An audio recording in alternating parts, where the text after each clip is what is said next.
This is the Starters 72 burning questions about the upcoming NBA season. Part 1 of 9 starts now.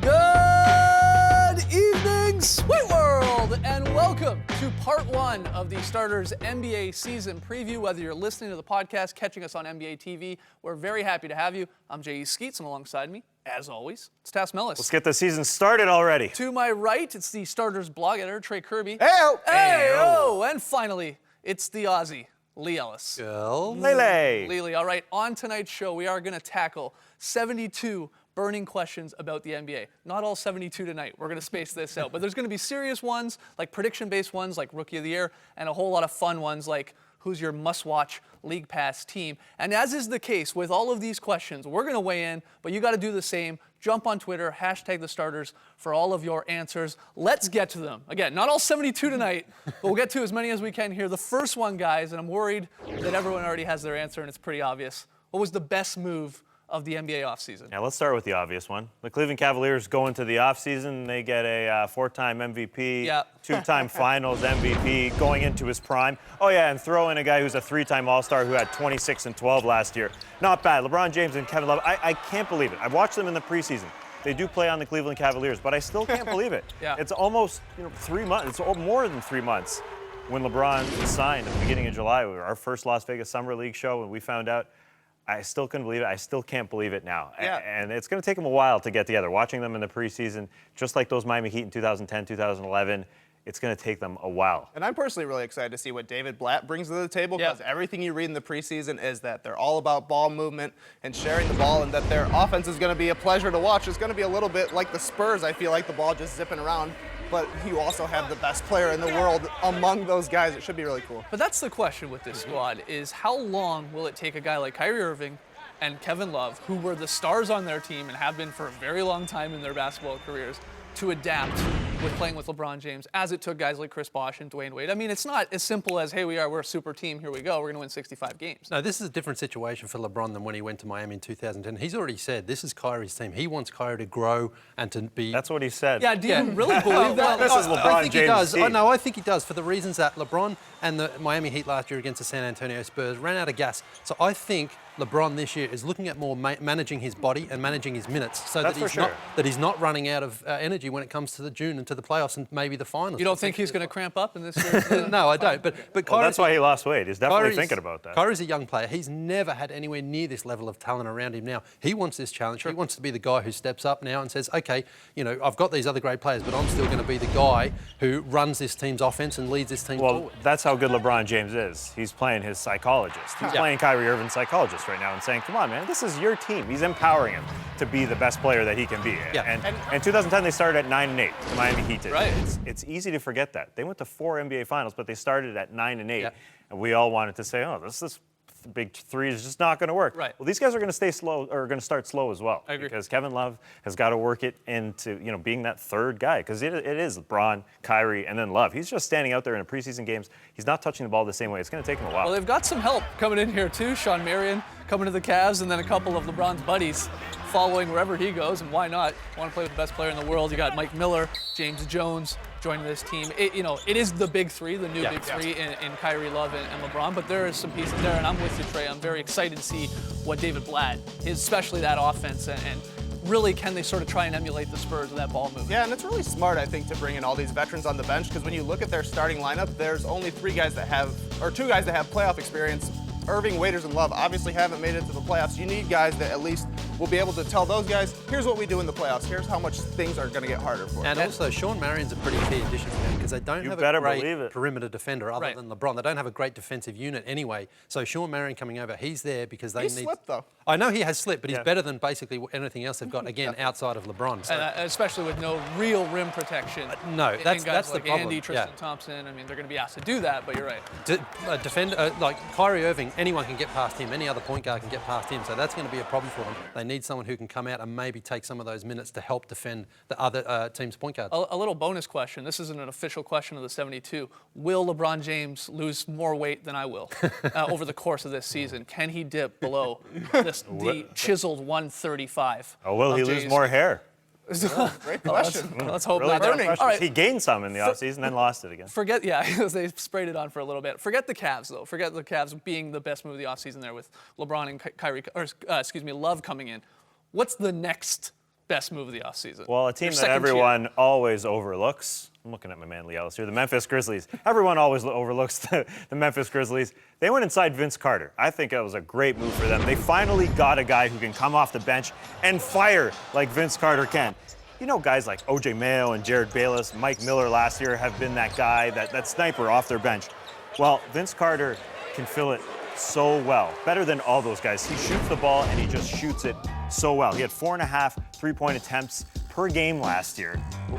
Their Memphis Grizzlies were dead last in 3 points attempted per game at 14 per. They need it. Vince is coming off that bench and he is firing. Half man, half geezer. I mean, he is old. He's 37 years of age, but he's all amazing. At this point, being that bench guy, he knows how to play that role so well. They just need a guy like that to come in and fire. It helps that they get Quincy Pondexter back, but I think Vince is going to be so key for them in the playoffs. Just think about him coming off the bench. He's way better than all those other some options. minutes with the starters, to be honest, because he passes the ball so well and he spreads the floor, like you're saying, and they need a lot of space. They don't really get that when Tayshaun Prince and then Gasol and Randolph are both out there. If you put Vince out there with Mike Conley and Courtney Lee, that's 3 good shooters. That opens things up quite a bit. I love the move, but does it really take the Grizzlies from where they are in that loaded Western Conference and take them up to another level? Does it really do that with this squad? Yeah. You think so? Just Vince? They almost beat the Oklahoma City Thunder last year in round 1.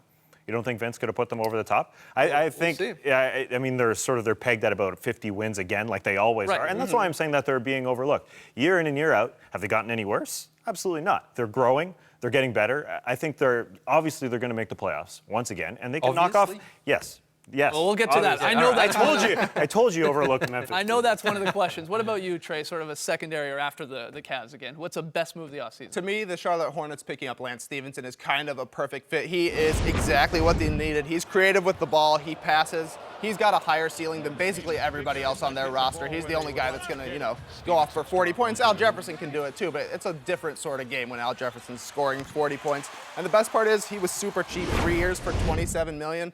You got to take that chance, especially on the off chance that Lance Stevenson becomes a legitimate superstar. And you like it for the Hornets too because they had some success finally, and you want to see them try to build off that. And that third year is a team option as well. Yep. So it's basically just a no-risk move for the Charlotte Hornets. Yeah, they also love saying Charlotte Hornets too. You love saying it. They also signed Marvin Williams to 2 years and $14 million. I mean, that's almost Lance Stevenson money. It's 2 years and 18 for Lance Stevenson, basically, because that third year is a team option. It's a great deal for Lance and kind of an overpay for Marvin Williams, in my opinion. Yeah. What about you, Lee? Best move of the offseason? I think it goes to the San Antonio Spurs for hiring Becky Hammon as an assistant coach. I think this is a monumental moment in the NBA. I think it's great. And this is not just a token move by the Spurs to say, hey, look, we're hiring a female just to show we're different. She is a student of the game. Greg Popovich has worked with her a lot in the past, and he said he brought her along. She's going to be held accountable. She's going to be made to work hard. I don't know about you guys.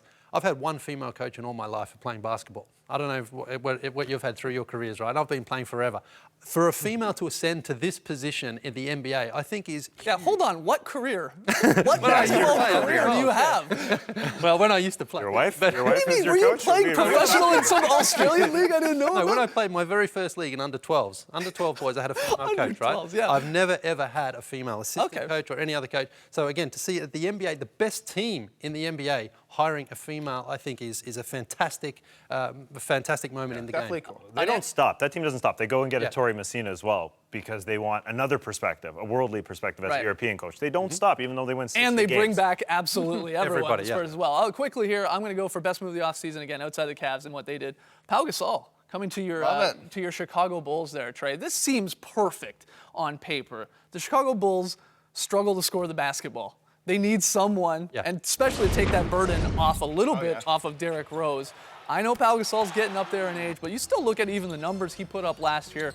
You can go to him, and at least he's going to try and get to the line or try and get you a big bucket late, and that's just what they needed. Because this team has been amazing defensively, but just one of the worst offensively. And now with Rose back there, it just makes perfect sense to me. And he wanted to go to Chicago too. That's the huge thing. Yeah, he says he got better. OKC. He says he got better deals, more money offers thrown at him, but he said he wanted to go to this team because he thinks they could really, at least contend for a title. And he has an opportunity to play a ton. Lots more still to come. Let us know what you guys think about that one. Hashtag the starters. But when we return, we'll predict this season's Rookie of the Year. Is it Wiggins? Is it Parker? That and a whole lot more. Don't go anywhere. You're watching the starters.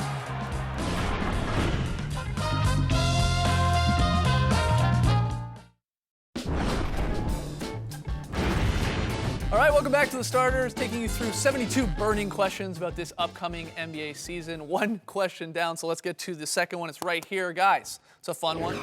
What is your must-watch League Pass team of the year? And I've always wanted to do this, so let's just chuck that. Nice. What do you think? Your must-watch League Pass team? I'll start us off. The Miami Heat are fascinating to me because we got used to guys being in that second and third role. You know, we talked about Chris Bosh as a great third player. This guy is a fantastic third player. Well, now we get to see him as a number one. Is he going to continue that sort of trajectory toward a Hall of Fame career? How's he going to play with the ball in his hands all the time? Dwayne Wade has said this is a new era for him. After the LeBron era, he's going to take it easy and relax. I'm not sure what that means, but he signed a 2-year deal, which means that he's ready to get paid in 2 years. He's not done. He is not done whatsoever. To see him go into that 1 or 2 spot along with Chris Bosh, Mario Chalmers says, just watch what I can do without LeBron James. This is a very interesting team to me. I think at some point I'm going to move over to the Phoenix Suns because the Miami Heat will probably bore me at some point. But it's an unknown with the Miami Heat. Are they going to win 40 games or are they going to win 50 games? Right. I think there's just a big gap between that. And seeing those guys in number 1 and number 2 roles to me is really interesting. It's going to be interesting to see Bosh get the ball whenever he wants. Lee, what about you? Must watch League Pass team. I'm going with the Charlotte Hornets. I watched a lot of the Charlotte Bobcats as they were last year, and they play really good, honest, disciplined basketball. They really play hard for their coach, Steve Clifford. He's really got them bought into his system. And last year they had one glaring weakness, and that was offensively. They didn't have much help for Kemba Walker and Al Jefferson, and they addressed that in the offseason by going out and getting Lance Stevenson. And he is going to bring, I mean, Lance is almost must-watch TV himself. That's a good point. Right. So it's going to be great for them. It's going to be great. I think they're going to make the playoffs again. I think they're going to be pushing 45 to 50 wins. But also, they're coming back as the Hornets, so we're going to see this again. Yes. This is what we've missed. The honeycomb. Yeah, that's what I'm really looking forward to as well. So just a great new era, I think, upon us with the Charlotte Hornets, and they've got a good team, good young players there, and they've got a good centerpiece in Al Jefferson as well. So good, fun team to watch. Trey, what about you? Too. For me, it's the Dallas Mavericks. I'm going to be watching them a ton because Dirk's career is coming to an end, but supposedly he's supposed to be even better this year because he's got an even quicker release on his jumper, which doesn't seem fair. Then I also love the guys that they brought in. I think Jameer Nelson and Chandler Parsons are good fits because they can both dribble, pass, and shoot, just like everybody else on the Mavericks. I feel like they're going to be unstoppable offensively. I'll be tuning in quite a bit. Ivan Johnson back in the league, too, with the Dallas Mavericks. He's must-watch. In case things get I angry. like both of your picks, but the Heat are on national TV still something like 15, 16 Christmas times. Day. The Mavs are on there 10 or 11. I'm going with a team, as your must-watch League Pass team, they're on 0 national games, and there's sort of a reason why, but they're going to be fun. The Milwaukee Bucks. What? Yes, the Milwaukee Bucks, guys. Are they going to win a lot of basketball games? No, but you've got the Greek Freak there. Let's see how he progresses there in his second year. You got a potential Rookie of the Year in Jabari Parker. Larry Sanders trying to have a bit of a bounce-back season. I love guys like John Henson. I'm a huge John Henson fan. You know, I'd like to see him get more minutes. They just have some young, prospects there. Yeah. I can't wait to see sort of flourish, especially with Jason Kidd coming in there to run this team a little different. I don't know if they're going to flourish this season. Giannis looked great. They're gonna be in fun Summer to League, watch. though. Like, you could tell Giannis has already grown a lot. He feels a lot more comfortable just at Summer League in Vegas. So I'm excited to see how he performs this year. And I don't It's care Summer about League. It is Summer League. It I doesn't don't matter. care It doesn't about matter. We're the gonna win wins and 15 losses. games. Yeah, I don't care about the wins and losses. I just want to see guys like that. They're going to do some crazy things night in and night out. You're just because going they're to so tune young. into the YouTube clips for the Bucks, though. That's you're not sitting there and watching I'm a 48 diehard. minutes of Bucks basketball. You're watching Giannis taking 2 dribbles like Hey. Lee Ellis down the park court. Fear the deer, okay? I do fear the deer. All right, next question. Here we go. Again, chime in, guys. Hashtag the starters with your must-watch League Pass team. This one, though, who will win Rookie of the Year? Put on your prediction hats. Who you got? I feel like Jabari Parker is the right pick. It's the logical pick because on the Milwaukee Bucks, he's going to be able to play a ton. But I believe in Andrew Wiggins. Wow, the only one here. Sorry, Jabari. This is Andrew Wiggins' year. I think voters are going to see him throughout the year. Voters are not going to watch the Milwaukee Bucks like you, Skeets. They're not going to watch the Minnesota Timberwolves either. I don't get a vote. Keats by the might way. be on there. Yeah, no, I don't get one. But when they tune into game time, they tune into the starters, they're going to see a lot of Andrew Wiggins flying to the rack with Zach LaVine and Ricky Rubio, and on defense as well. You're going to see a lot of highlights of him getting in the passing lanes, getting those steals, blocks from the weak side. He's just going to put up some numbers. Again, I think Jabari is the safer pick because He's going to score more. He's going to score Jabari's more. gonna score. Yeah, he's a more polished player, obviously, but he also doesn't have a glut of players in front of him like Andrew Wiggins. Flip Saunders, if he wants to win, is probably going to play Zach LaVine, Kevin Martin, Corey Brewer, Chase Budinger, but I want to let Flip Saunders know that he shouldn't play Kevin Martin because Kevin Martin made me extremely angry. He showed up in the preseason at training camp and said, I had no idea that we traded Kevin Love. How was that possible? I think he wasn't was pulling joking. some. I don't think he was joking. No, think he was being serious. Well, he threw me for a loop. Lee, If he tell- didn't know that Kevin Love was being traded, he should not be playing Lee- whatsoever. You don't want a guy like that leading your team. Play Andrew Wiggins, Flip. Lee, tell Tass why he's wrong and why Jabari is going to be Rookie of the Year. It's that old cliche. I just think Jabari is more NBA ready. I just Yeah. think he's got a better body. That's I think true. he's in a better situation for him there in Milwaukee. And the one thing about Andrew Wiggins, he just needs to grow and develop his body. And I think that that's going to weigh him down throughout the season because he won't be able to use his athleticism. Over 82 games, That's you make a what I good mean. point. Yeah, Jabari that- seems to be like he's Yeah. got that sort of body type that you can last a little bit longer. But having said that, I don't think it's a runaway winner. No. I think Andrew Wiggins is going to be good. I think, other players like Zach LaVine, he's probably going to be good as well. It's a pretty good class. I think it's going to be a lot more exciting than what we saw last season. And you agree, of course, with Lee and myself with Jabari Parker. Yeah, absolutely. And Tass mentioned exactly why I think that Jabari will win is because he's probably going to lead the rookies in scoring for Yeah. the NBA this year. He's going to have a ton of shots. Jason Kidd knows how to coach teams that play small. And if they're serious about Giannis kind of playing point guard and being a creator, somebody's got to do the scoring. It kind of comes down to Jabari and OJ Mayo, and I will take my chances with Jabari. Speaking of Jason Kidd, Joe Johnson kind of laughed. One of my favorite training camp moments. Joe Johnson was asked about the Nets' practices last year, and he said, practices? We didn't really practice that much. No. If the Milwaukee Bucks aren't going to practice, how is Jabari Parker going to get better? Oh, come on. That's my question. I believe in Andrew Wiggins. I mean, Jabari's going to have a great year, but I believe in Andrew's talent. A little follow-up question, though. Maybe which rookie is being most overlooked? Wiggins and Parker, that's obvious. That's your number 1 and 2 there. Is someone else being overlooked? Is it a Nerlens Noel because he's sort of that Blake Griffin Rookie of the Year, having not played at all, so he could be in the running for Rookie of the Year on a very, very bad Sixers team? Yeah, I mean, I guess it doesn't really matter record as we saw last year. Michael Carter-Williams wins it, but Nerlens It's Noel, stats-based, this Again, thing. from what we saw, in the Orlando Summer League, he does look like a beast out there. I don't know if he can put up the offensive numbers. Maybe No. he can, Yeah. but defensively, I think he's certainly going to make his presence known. And again, when the class is open like this, maybe the voters decide to go with someone who has a better impact on the defensive end rather than what we normally see, which is a high-scoring guy. And he had a couple months of just getting into becoming an NBA player last year. He that's didn't why he play shouldn't- on the court, but they worked with him to perfect his game. That's why he shouldn't be eligible to win Rookie of the Year because he's 'Cause had of one the year year. of practice? He's had 1 year of being a professional, being paid like a professional, working with professional coaches and everything. Yeah, professional. Say that one more time. A lot of names, though. This looks like such a great class. I mean, there's other guys. Gary Harris, Marcus Smart. I'm sure you guys will chime in. Hashtag the starters. Your Rookie of the Year predictions. Let's see them. Let's hear them. Got to take a break, but when we return, Tass takes over to the hot seat for 5 pressure-packed questions. Tass, you're up on the hot seat, so don't go anywhere. You're watching the starters. I own that chair.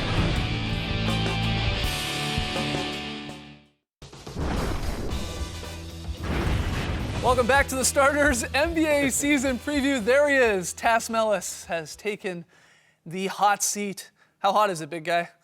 This seat is on fire. I actually think you look a little too comfortable, to Yeah, be completely pretty honest. comfy. It's actually a little cold in So let's turn up the heat, if that's possible, JD. Let's make it a little hotter. Yeah. Oh, yeah. Oh, yeah. We still have a lighting budget. Good to know. Task 5 questions. First one, true or false? The Sixers will win less than 20 games this season. True. Have you seen their roster? I think people forget that they actually had some NBA players on their roster last year before they traded them away. Evan Turner, Spencer Hawes, Thaddeus Young played the whole year for them. Look at this roster. There just isn't a lot of NBA experience.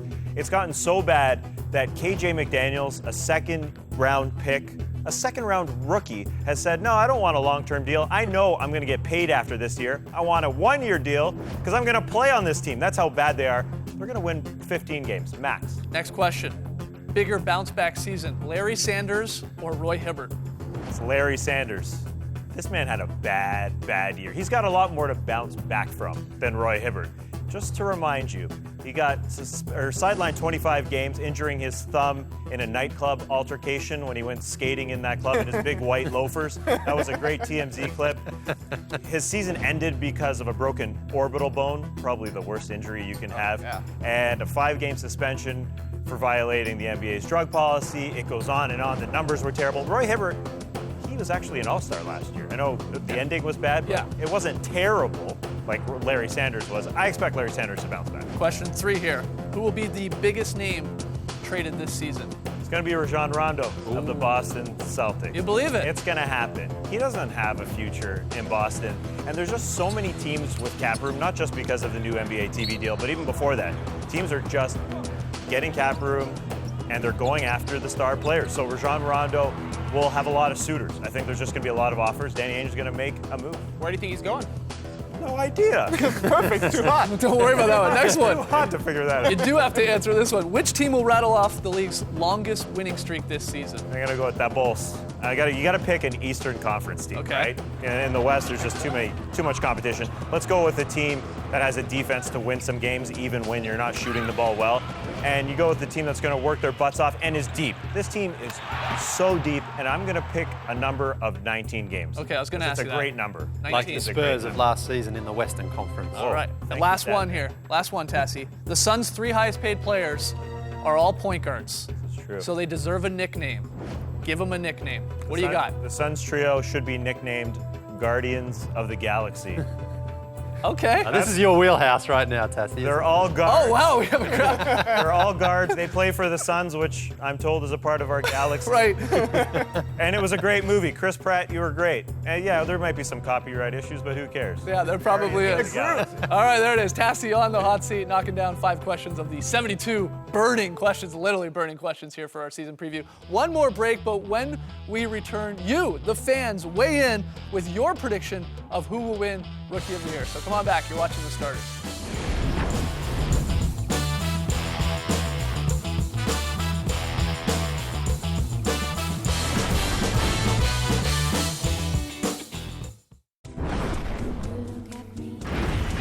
Back with the Starters. Last week, we threw it up on the Starters Facebook page who you thought would win Rookie of the Year through the poll up there, and a lot of you agreeing with Lee, Trey, and myself, going with Jabari Parker. 41% of the vote, Nerlens Noel getting 22%, and Tass's pick Wiggins getting 21%. Sorry, Jabari, it's going to be Andrew. Votes for Smart and Randall and Doug McDermott, and the list goes on and on and on. Coming up tomorrow, part 2 of our 72 burning questions for the upcoming season. We'll tackle the league's deepest bench, who has more left in the tank, Kobe or Wade, and the NBA's worst offseason move, and a whole lot more. Someone else will take to the hot seat, so join us then. Thank you for joining us today. And remember, finger kisses are mostly disease-free.